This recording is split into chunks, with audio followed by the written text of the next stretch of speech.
Hi, Nikki. It's Martin Price, and welcome to the Back to Your Future social media experiment.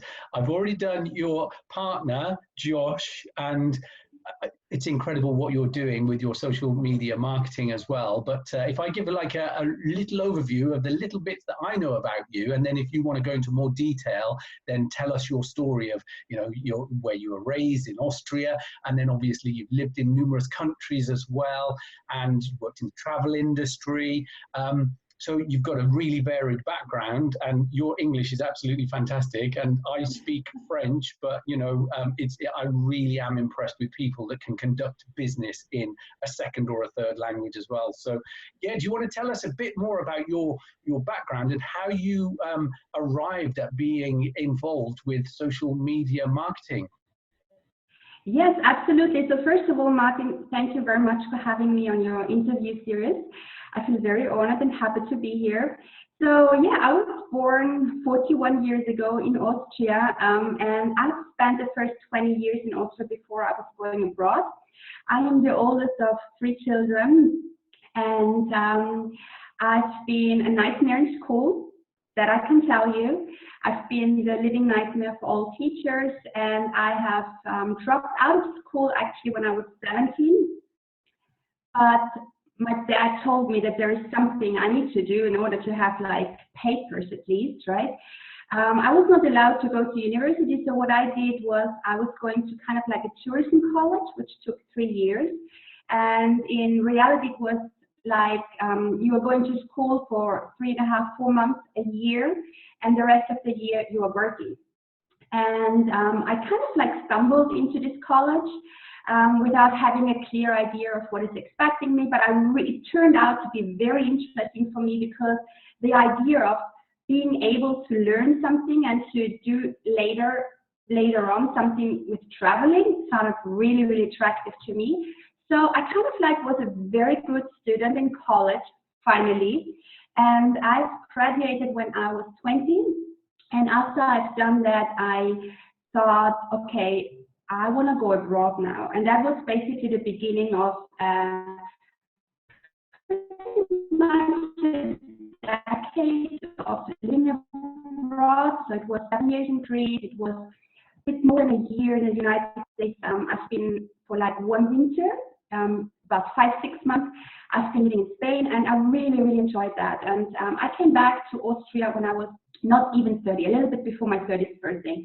And that was the time when I started to work in the corporate world. And I had so many jobs. Josh and I were laughing so much about it because I can't count my jobs anymore. I rarely ever had only one job. Most of the time had like a waitress job next to my full-time job. There were times where for 2.5 years, where I was also doing some cleaning jobs to be able to afford more in my life. So I was raised by a single mother who always had at least 2 jobs and who was working her ass off.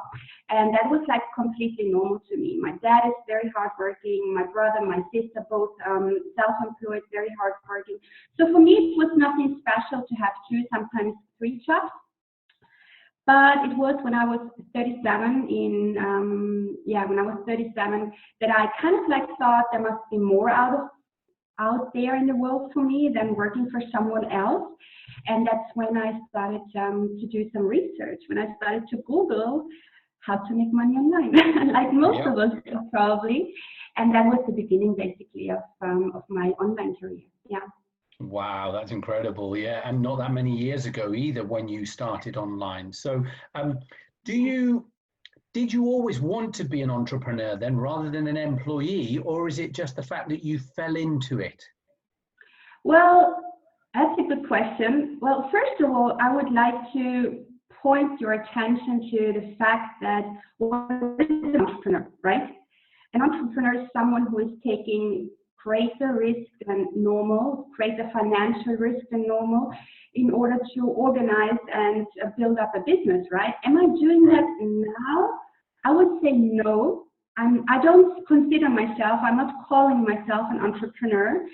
And I do believe that if you go on Facebook and if you check out the bios of people, you see online entrepreneur so often. And I kind of like makes me smile. I like that people have the mindset, right? But I don't think someone who is just getting started in affiliate marketing and makes a few $100 commissions every month is not an entrepreneur by definition, right? So would I consider myself an entrepreneur? No, not really, even though I take high risks. Interesting. But per definition, no, I am not an entrepreneur. I'm Niki Green, who is doing the best she can, right? But do I see myself and my mindset entrepreneurial? Yes, absolutely. But was I born like that? No. No, I was born into a working family, right? I was born into a working family, a very hard working family over the last generations. And I have adopted an entrepreneurial mindset. Yes, absolutely. And in the meantime, I am far away from an employee mindset. This I can tell for sure. And I am more and more developing an entrepreneurial mindset and thinking, and also financial wise, moving more and more into that direction. I think Right. that's So it's the likes of Mark Zuckerberg, who's created Facebook, the trailblazer for social media marketing, and Bill Gates, obviously, people like that you consider are true entrepreneurs. absolutely, absolutely. Right. Yes, absolutely. Correct. I get that. Yeah, completely get that. Next question then, is there somebody that you completely follow online and you just love what they do and you think that they're just amazing at what they do? Or are there a few people that you get things from? Do you have a mentor yourself, or do you just kind of make it up as you go along and do your own thing? Yes, well, I think it's equally important for someone in business to, on the one side, have people who you look up to, who you adore, who you admire, who you feel inspired and motivated from. And I think it's as well very, very important to find your own voice, your uniqueness, and be very authentic and stand out from the crowd. So I think both sides are very important. But to come back to your question, I think it's safe to say that my biggest inspiration and motivation and role model is my mom, definitely. Wow. Yes. And people who have really inspired me since day one are people like Louis Hay, who unfortunately left us already. Yep. Someone I absolutely love with all my heart and follow and also work with is Marie Folio. Right. But there are people out there who I truly admire, like Tony Robbins as well. Yep. So yes, I do have role models on the one side, but like my biggest role model, my mom was always teaching me all my life to be unique and to find your own voice and to stand out of the crowd, to not copy anyone, to listen, to be receptive, but to do your own thing, and that's the best way you can do. So I think... Well, you're certainly doing that, that's for sure. It's incredible. And does your mum understand and know what you're doing and kind of think, wow, that's my girl? Yeah. She does. Yes, she does, and she's very, very proud of me. She of course had a few questions in the beginning, like, what exactly is it you're doing? And she's 62, but very, very young in her mind and her spirit. So of course she had some questions in the beginning, and is that something you can make money with, actually, Niki? So, but she never doubted me. She never ever doubted me. She's supporting me. She's engaging with me on Facebook, and she loves it that people are sending her friend requests in the meantime, because people have realized that she's like the original good karma business mama. So they are sending her friend requests already, which I find really, really cute. But yes, she does understand, she does support, and she really likes what I do. Awesome. She's very proud of me. I remember Brendan Burchard saying at one of his conferences, his mum used to work there and help out, just giving out leaflets or whatever. And he said, the one time when he was on stage and he gave her thanks, everyone was like, oh my God, I can't believe that's your mum. Yeah, I know. I have heard that from Brendan Burchard. I absolutely loved it.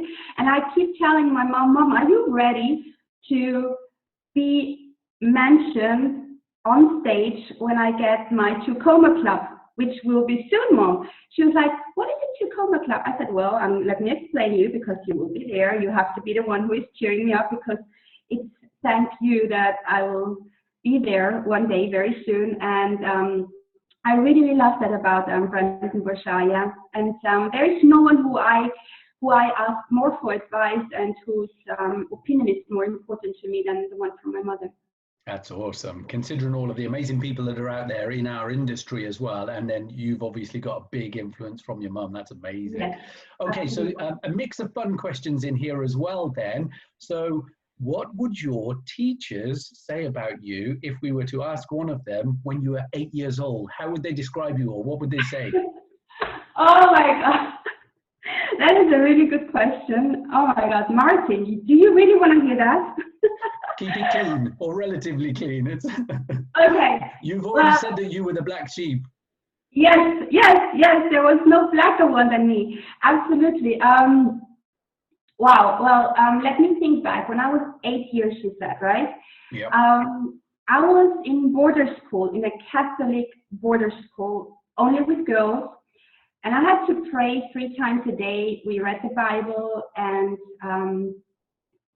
I'm not coming from a Catholic home. Yeah. So for me, it was very, very new. Like God got introduced to me when I was 6 years old.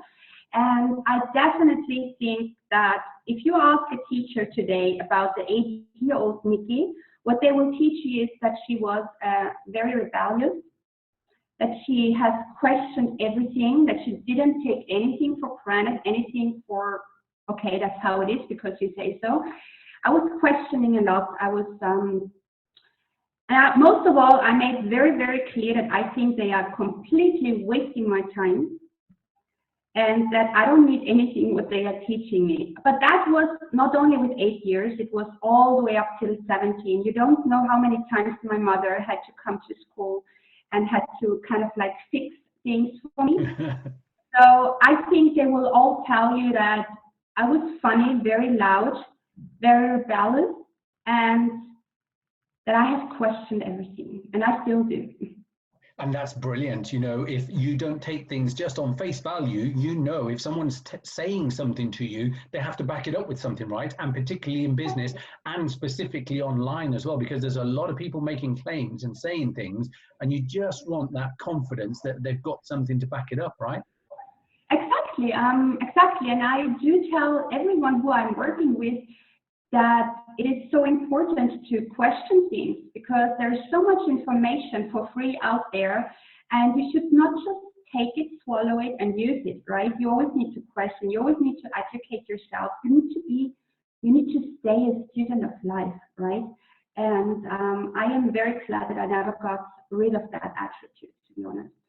Oh, that's brilliant. Awesome. Okay, so the next question is, do you guys do everything for yourself, or do you outsource, or is it a mix of both? What's your preference here? Well, that's an interesting question because Josh and I have recently talked about that.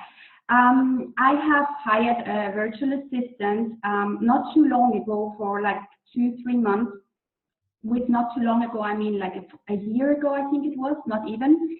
And I've tried it for like 2-3 months to give some work to her.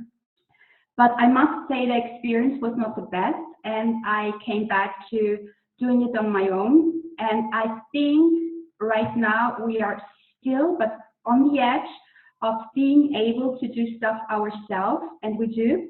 We have not outsourced anything right now. We're doing everything on our own, but it's the 2 of us, right? So that is definitely a bit easier in some situations, like compared to someone who is a solopreneur, right? So right now we are not outsourcing anything, but we've had that topic on the table a few days ago actually, and we will need to start outsourcing soon. But right now, and also I think it's super, super important that people understand that it is important for your business that some things you do on your own and yourself in order to not lose the touch to your clients and to really understand who you are working with, right? Certain things I would never outsource. No matter how big we become or we will become, I would never outsource certain things. Because people buy into you as people, don't they, as well? Exactly. People buy from people. It's never the product or the service you're offering. It's always you what made them buy, right? And it's always your motivation and your why they join you by the end of the day. So I think it is very, very important to, keep certain tasks for yourself and not outsource them. But definitely, to come back to your question, right now we do everything on our own still, but it's gonna be the time soon where we need to outsource because it's becoming a lot.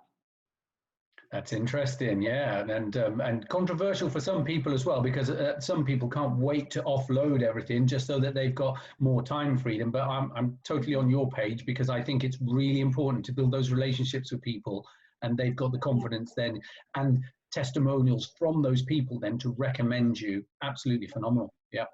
Absolutely, absolutely. So related to that question then, how big do you guys want to get? Do you want premises? Do you want staff? Because that brings other challenges. Or, how big do you want to get? Do you want to just keep it such that you can both manage it? Or do you want to do a Russell Brunson and take it to multi-millions? Well, no, we don't want to stay in a size where we can still do it all on our own. That's definitely off the table. How big do we want to get? I think it's impossible to answer. We want to get very, very big. That's a very clear message and answer from my side. We do want to have an office in near future. We were even talking, because our apartment here in Spain is pretty big, and we were even talking if we should have the office in the house. But we decided that we rather have an office outside and go there like for a few hours once a day. But I think for the next 1-2 years, it will not be bigger than 3-4 employees in the office, because I think obviously it is possible to work from home, even though they work for us. So that is no question. But yeah, an office will be necessary soon, especially because our equipment is getting more and more. You probably see one of the lights. We have a few of them, what you see in the background. And yeah, as I said, the equipment is getting more, and we don't really want to leave it. Like, we have an office in our house, but we don't want to, on a long run, have everything in here, because it is giving us the opportunity, if we have an office outside of the house, to also separate work and private. Absolutely. Better. Yeah. Yeah, it's that switching off from it, isn't it? And I remember when I spoke to Josh as well, he said you guys are trying to keep Sundays free, because you could be on with social media, like most people are, consuming rather than creating something, just scrolling. You could be on it 24/7. Absolutely, absolutely. And it's really, really not easy. I admit, for both of us, it's not easy to not, because why? I'm telling you why, Martin. We both love so much what we do. We don't consider it as work, right? Sometimes my mom is saying to me, "You're a workaholic. You guys should do more outside. You should do more stuff, right?" But if you don't see what you do as work, if you consider it as something that you really, really enjoy, and that we don't see ourselves as workaholics, right? So it is very difficult, but we have the arrangement, we have the deal that on Sundays the computers are staying closed, right? And that we don't check our phones. It's not always possible, to be honest. At least once or twice a day, we need to see if someone answered, or we need to get back to someone because someone is waiting. But it is already a huge step that we have the Sunday off, because it's not too long ago that we basically worked every day, right, for the longest time without a break. It's just crazy, isn't it? I don't know if you guys have got iPhones, but I look at my screen time on the iPhone, and it tells you how many notifications you get from each app, and how many pickups you do, and the length of time that you're on it on an average, and it's quite frightening. I know, because we're using social media for marketing purposes and business purposes, that's a bit more acceptable, but I look at it and I just think, oh my God, we're a slave to them, aren't we? Yeah, absolutely. It's shocking. It's shocking when you check how much time you have spent on each app. The best is you don't even check. I don't even want to know. But as you said, if you really enjoy what you do, you don't really feel it as something you have to do, right? And if it's productivity for your business, then it's fine. Exactly. I agree. Yeah, absolutely. Okay, so next question is another fun one then. If there was anybody in the world that you could have just for 1 hour in a room, who would it be? It That can is, be dead or alive. yeah. No, she's luckily, gladly, she's still alive, and that would be Jane Goodall. Yeah. Nice. Can you explain a bit about Jane if people don't know who Jane is? Yeah, well, Jane Goodall, how can I explain for people who have never heard about her? The easiest way would be she's the lady who has discovered the chimpanzees, the monkeys, who has worked with them many, many years back, who was the first one who did research and who has started a very beautiful connection between them, who is a philanthropist who does a lot of good things for the world, for human and for non-human animals. And she's the person who has, when it comes to the animal liberation side of things, which is a huge part in my life, she's the person who has opened my eyes, who has educated myself through her online presence and through her books and through her work in general on a level which I would have not experienced by anyone else, to be honest. So I absolutely love her. I admire her. And oh my God, I would give so much to have 1 hour in a room with It her. wouldn't be enough, would it? 1 hour. 1 hour 1 would hour. be fine. I would be so grateful just for 1 hour. First of all, I would give her the biggest hug she would probably have ever gotten, and I would have a million questions for her, and I would be very, very grateful to meet her. Yeah. So that is an easy answer. That was an easy question, Martin. Awesome. Okay, so let's get back to the business questions. There must be some things that really hack you off with online business and business in general. Can you give us 2 things that have happened to you that you think, oh my God, that is so frustrating? 2 things. Okay. Well, a very recent topic that is really hacking me off, how you call it. Yeah. I even recorded a video yesterday about it, and I think it is impossible to not see it out there right now. All these marketers who are playing with the existential fear and panic we are all going through right now, because we are in the beginning of a pandemic. Right now, I am here in Spain, locked down, not allowed to go outside at all. And it just blows my mind. There are marketers out there who are playing with that existential fear and panic of people by saying how much they feel for them, how sorry they are for the situation.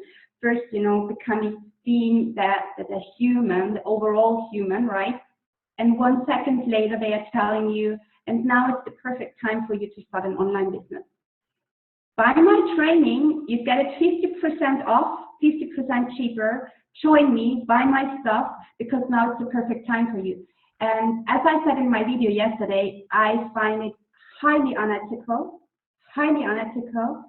absolutely, an absolute no-go, yeah, and that is probably the thing what is taking me off right now the most. But in general, I would say another one would be the good morning people, I call them.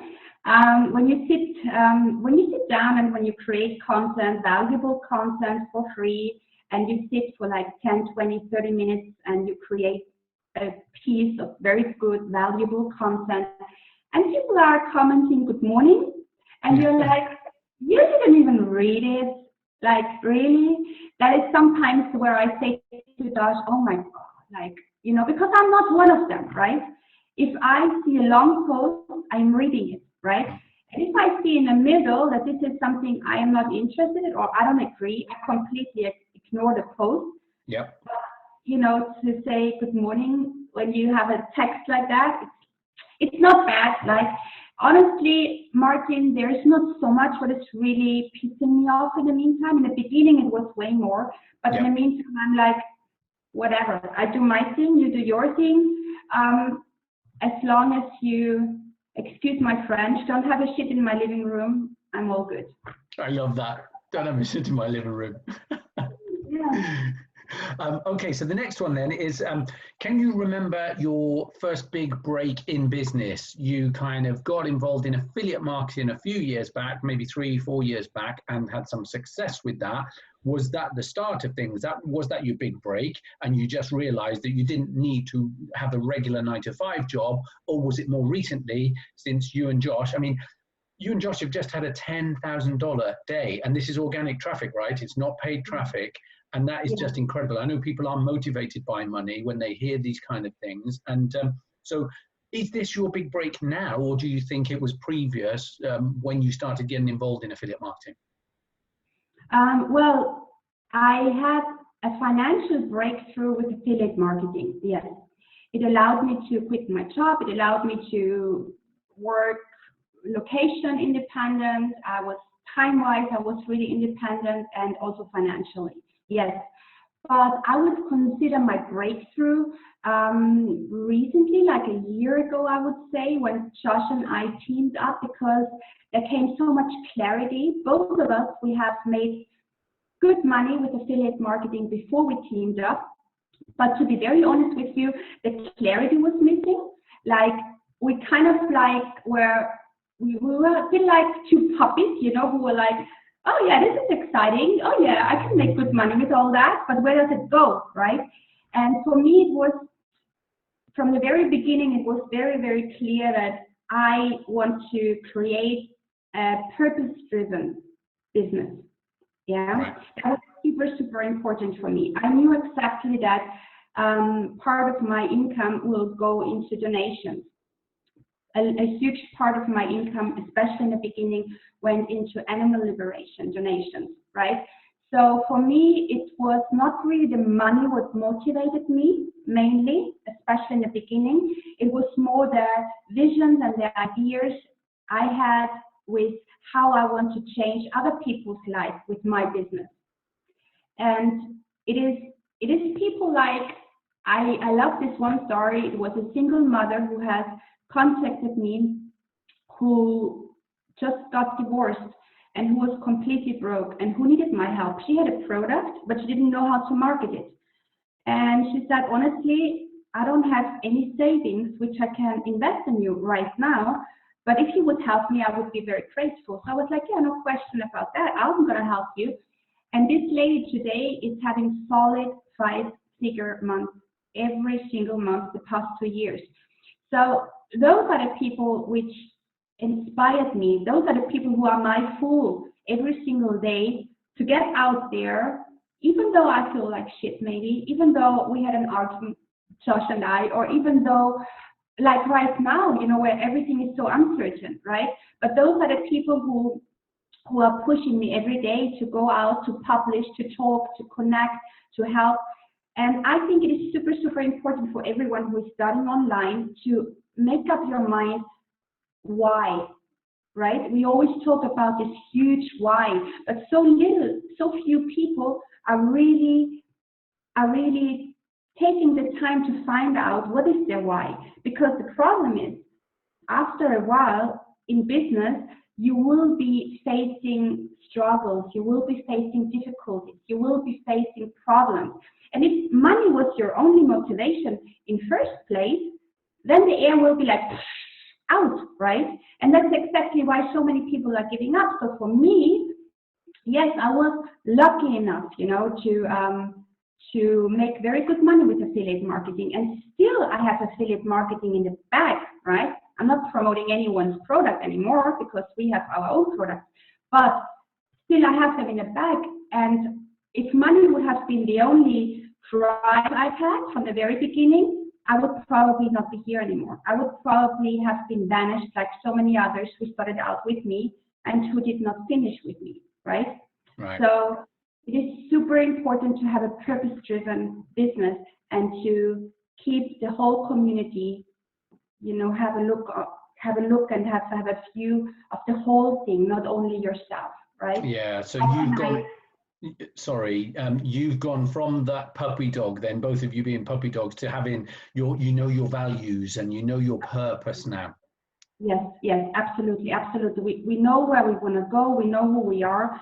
We know what we know, and we know what we don't know so well yet. And we have a plan, a very crystal clear plan, I call it. It's crystal clear, like Switzerland lake, if you want to call it like this.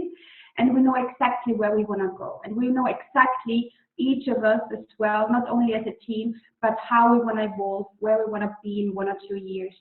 So, yeah.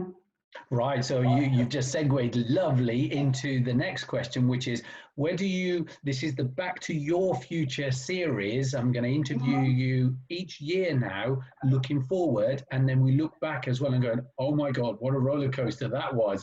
Didn't expect that, or, it's everything and more that I thought it would be. So where do you want to be in a year, in your personal life and in business as well? Do you think things are going to be massively different from what you're doing now, or is it going to be more of the same but just scaled up? Do you know the washing liquid Persil? Yeah. Okay, I want to be the Persil of online marketing. I want everyone out there to know the name Niki Green, and most of all, I want everyone out there to know what Good Karma Business stands for. For ethical marketing, for organic reach, and there will be so much more which will be, coming on our plate and which isn't yet officially on our plate. So the question is a tough one, considering the fact that we are in the beginning of a pandemic, right? Where am I seeing myself in a year? So I would probably have answered that question differently a week ago. Yeah. So now I'm telling you, Martin, I hope with all my heart that in 1 year from now on, I will be healthy, most of all, and my beloved ones as well, that we are safe and healthy. That's the most important thing, and that's what matters most for me. And when it comes to our business, I think if we look back where we have been a year ago, I think it is going to be something very, very awesome where we will be in 1 year.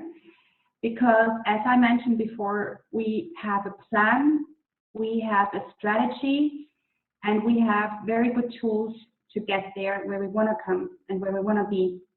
So I think Good Karma Business will be pretty big by then. It is a nice size already. Our community is awesome. It's a fantastic community, and without them, we wouldn't be where we are. And I think we will be the best when it comes to the organic reach, when it comes to organic strategies. And other than that, I just hope that we are able to give as much as we are now able to give to other people, to help other people, to help them reach their, make their dreams come true of being independent, time-wise, financial-wise, being able to work from wherever they want to work, having a home-based business, and we will do our best to help them to reach that. That's an incredible answer, because, back to the point about Good Karma Business, the Facebook group that you've got, the size of that isn't the biggest out there, but the engagement you're getting in comparison to groups that have got 10, 20, 50,000 people in that group is just incredible. You're getting, hundreds of likes and hundreds of comments and shares as well, even though your group isn't the biggest. So that engaged community obviously sees what you guys are doing as phenomenal value. Yes, absolutely, Martin. I mean, I think we are at 3,300 right now as we speak. And as you said, it's not the biggest group. I know groups out there which are double, 3 times, 10 times as big as we are. But I think what separates our group from other groups, or from most other groups, is the genuine interest in people's lives, in people's personal life and business life. So they know that if they reach out to us and if they ask for help, they will get it without any strings attached, right? And I always say that being kind goes a very, very long way, right? And that's what we are not living only in our personal life, but also in our business life. And I heard Gary Vaynerchuk saying about 3 years ago, give as much as you can for free. That's the way how to reach your goal. And I truly believe that. I absolutely believe that. I have often messages in my inbox where people are telling me that I kind of like harm their business by giving so much out for free. And I do not mean to harm anyone's business, but it is their decision if they want to charge for everything, right? I don't find it ethical to charge for things which I just want to give for free, because I don't see a reason to charge anyone $300 to go on a call with me for an hour, right? So yeah, Yeah, I think no, that that if is there is a awesome. secret sauce of good karma business, I think it would be that we are living what we are preaching, right? We teach what we preach, and we are living what we preach. So yeah. And you know, the clue is in the title of your business as well, Good Karma. Yes, exactly. It's all about good karma, Martin. Wow, that's awesome. We are on the final question. It's flown by. I've had a blast. I hope you have too. And the final question is, how do people reach you? Where can they connect with you online? Yes, well, so far we are only on Facebook, which is another project. We will be we are planning to also go over to other platforms. But right now, you can reach us on Facebook, me with Niki Green and Good Karma. Niki, guys, get exactly. it right. That's another thing. I should have answered that when you asked me, but it's pissing me off. My name is Niki Green. It's so simple. Niki. No C, no Y, no nothing, right? So Niki Green or Good Karma Business. Awesome. Thank you so much. I appreciate all of that. And yeah, I really look forward to the next one in a year. We are going to talk obviously in the meantime, but yeah, the next interview is in 1 year's time. Thanks, Niki. Yes. Thank you so much, Martin. It was a huge pleasure for me. Thank you so much. Thanks.